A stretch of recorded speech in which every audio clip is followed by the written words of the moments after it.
In invitation to احمدیت کتاب میں ایک ریفرنس ہے کہ one of the signs of latter days is would be increase in sudden death, اور اس کے اندر دو ریزنز بیان ہوئے ہیں، ایک الکوہول یوز اور دوسرا جو ہے وہ weakness of nerves from over work and stress. اس بارے میں حضور انور کی کیا ہدایت ہے کہ how can we as doctors physician اور خدا can work on our nerves? Alcohol جو ہے وہ تو اب یہ کہنے لگ گئے ہیں، اب وہ پہلے کہتے تھے نا ایک 1 پیگ یا 1 گلاس جو ہے پی لیا کرو روزانہ تو کچھ نہیں ہوتا۔ اب نئی ریسرچ چند ہفتے مہینے پہلے آئی تھی، اس میں لکھا تھا کہ 1 گلاس بھی نہیں پینا چاہیے، یہ بھی نرو پہ اثر ڈالتا ہے۔ تو ویکنیس آف نروز تو ہو گئی، خود اپروو کر رہے ہیں نا اپنی ریسرچ میں۔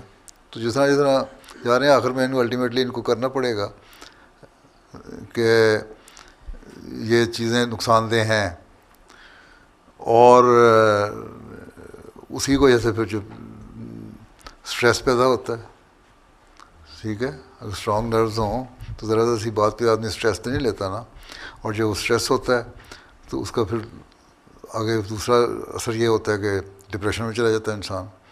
تو یہ ایک ویشس سرکل ہے جو چلتا ہے، اور یہ دنیا داروں میں بہت زیادہ چلتا ہے، ٹھیک ہے۔ اس لیے اللہ تعالیٰ تو کہتا ہے کہ نیک لوگ جو ہے نا ان میں کم کرنے کے لیے، دن کے اطمینان کے لیے، اللہ بذکر اللہ تطمئن القلوب، تو دل کے اطمینان کے لیے اللہ کا ذکر کرو، اللہ کو یاد رکھو، ان چیزوں سے بچنے کی کوشش کرو تو ٹھیک ہے۔